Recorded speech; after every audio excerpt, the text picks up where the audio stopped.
All right, so let's start with the big story that we are tracking on WION at this hour. The American President Donald Trump announced on Inauguration Day that his policies will indeed go on to make America great again. And from then until the Liberation Day, the path for the markets has been pretty uncertain and choppy. Now, beyond the regular trade taxes, Trump has in fact spoken of reciprocal tariffs as a response to barriers that have been put on U.S. goods and exports.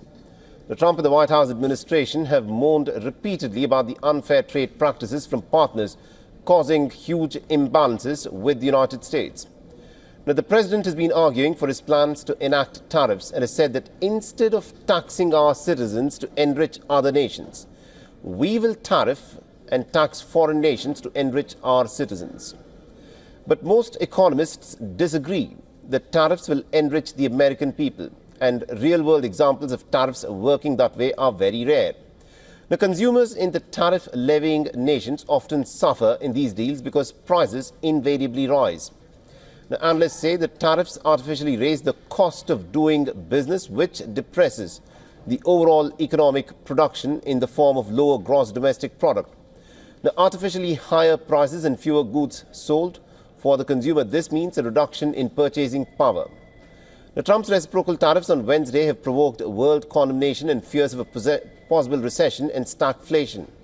And those recession bets have fueled a market meltdown in which $2.5 trillion of valuation has been wiped off from the Wall Street.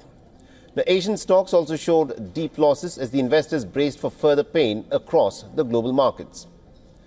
The U.S. stock market is down almost 10% since Trump has taken charge of the office. This marks the worst 10-week start under a new president in nearly 24 years. The last one was under the then-President George W. Bush during the dot-com sell-off. The Standard & Poor's 500 index is virtually in a correction over the 52 trading sessions since Inauguration Day. Nasdaq 100 index has shed 5.4% to mark its worst day since September 2022. And the rout was driven by billions in terms of valuation that was lost from the biggest U.S. stocks. The Apple's 9% loss led to a market valuation loss of $314 billion. Nvidia's loss was about $209 billion. Amazon's was $187 billion. And Meta's value fell by $133 billion. Are you negotiating with partners currently? What we have is we have a set of tariffs based on what they've been charging us. That's reciprocal. And those tariffs have come in and every country's called us. That's the beauty of what we do. We put ourselves in the driver's seat. If we would have asked some of these countries, almost most of these countries, to do us a favor, they would have said no. Now they'll do anything for us. But we have tariffs, they've been set, and it's going to make our country very rich. Now, Trump also seems to be pretty unperturbed about the deep market plunge. He said that the market response was actually just expected. First, we'd love to get your reaction, sir, to what's going on in the financial markets today. Well, I mean, it's to be expected.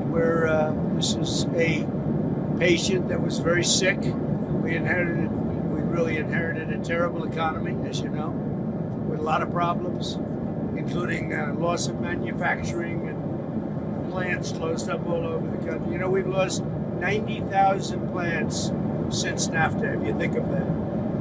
90,000. It's not even believable. And about 6 million jobs. And so it was a sick patient. It went through an operation on Liberation Day.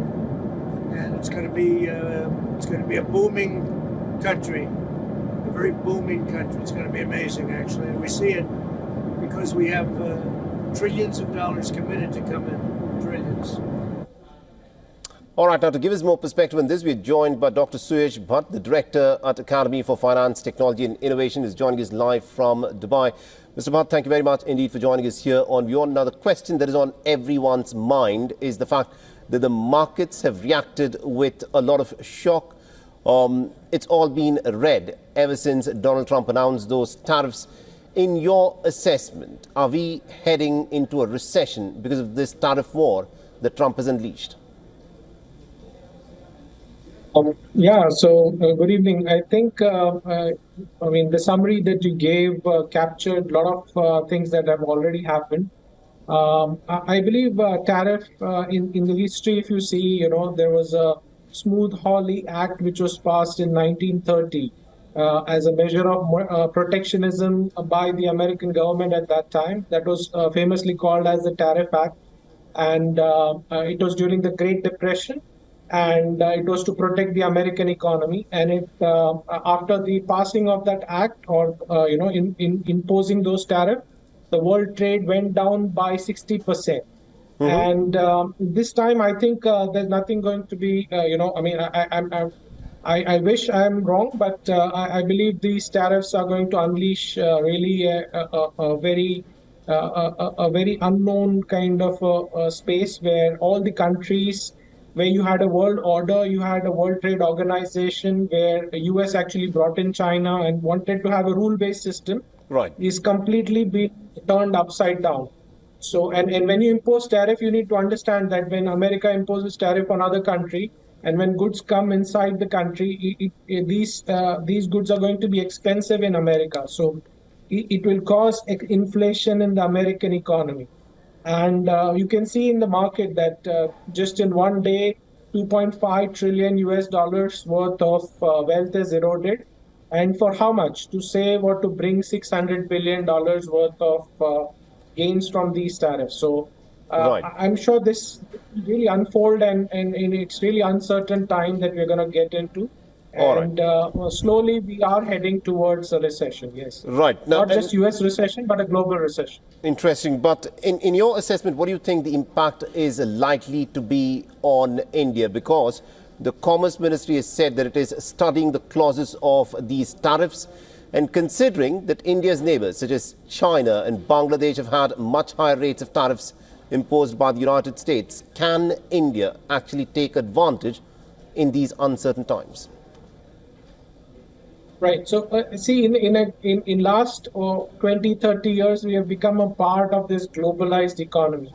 And even if we say that, we have a 26% tariff and China has 54% tariff, we may not be insulated from the global recession that happens. So maybe from a lesser tariff, some industries may benefit, like maybe textile, to some extent, where Vietnam, Bangladesh, and others were trying to take away a huge chunk of the export that we are looking at. Maybe they'll benefit in the medium term, but at the end of the day, you need to understand it is still 26% expensive for the American consumer.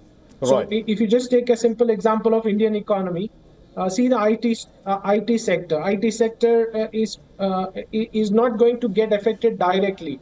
But the reason why the IT sector is getting punished in India is because if America goes in recession, the spending goes down, and Right. the banking sector, the retail sector, to whom they cater to, those clients are not going to give them more orders. So it's like an indirect effect. So in many cases, we may not be able to escape this recession, because if the globally all countries get into it, we may also be pushed into it. Maybe the impact may be a little less, but yes, for sure, there will be some impact on India. Interesting. We'll have to see as to how it unfolds. Thank you very much indeed, Dr. Suyash Bhatt, for joining us with that perspective then.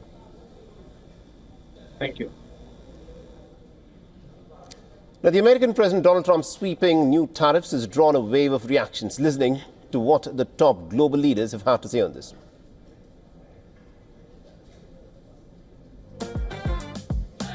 It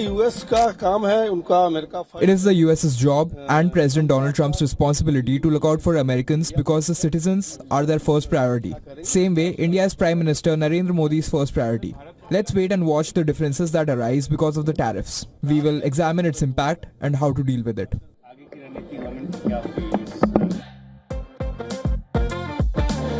We are naturally disappointed that despite our strong and long-standing economic and commercial relationship with the US under the US-Singapore Free Trade Agreement, we are also subject to the same 10% baseline tariffs.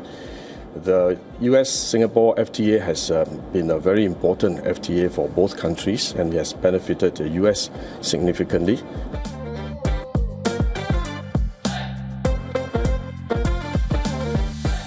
우리 우리 경제에 미치는 피해가 We will concentrate our pan-governmental effort on negotiations with the United States to minimize damage to our economy and prepare the best response strategies in collaboration with the private sector through the Economic Security Strategy Task Force.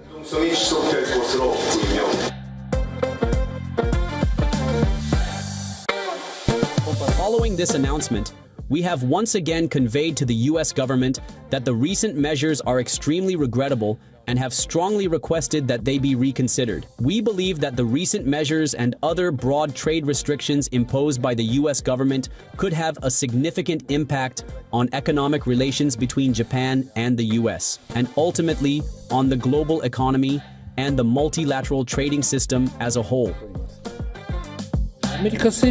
We had been requesting the US government to review its unilateral tariff measures at various levels, and we are extremely disappointed and regret that such measures have been implemented nonetheless.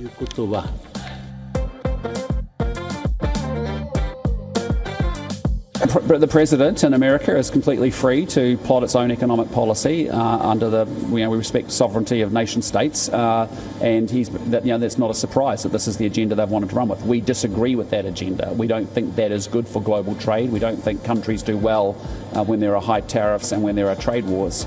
We much more believe that goods and services should be able to move freely around the world. New Zealand has built itself into a low tariff environment. Our exporters are deeply, deeply competitive. The products and services we sell are in huge demand around the world, and that's why we're opening up as much trade with as many different countries as we possibly can. Well, it's going to make the product 10% dearer for someone, and from our point of view, it'll be the importer and the American consumer. There's a lot of demand for Aussie beef around the world, so I think they're playing with a little bit of fire, especially with the cost of meat in the US being at record prices now. This will only make things worse. For all the latest news, download the WION app and subscribe to our YouTube channel.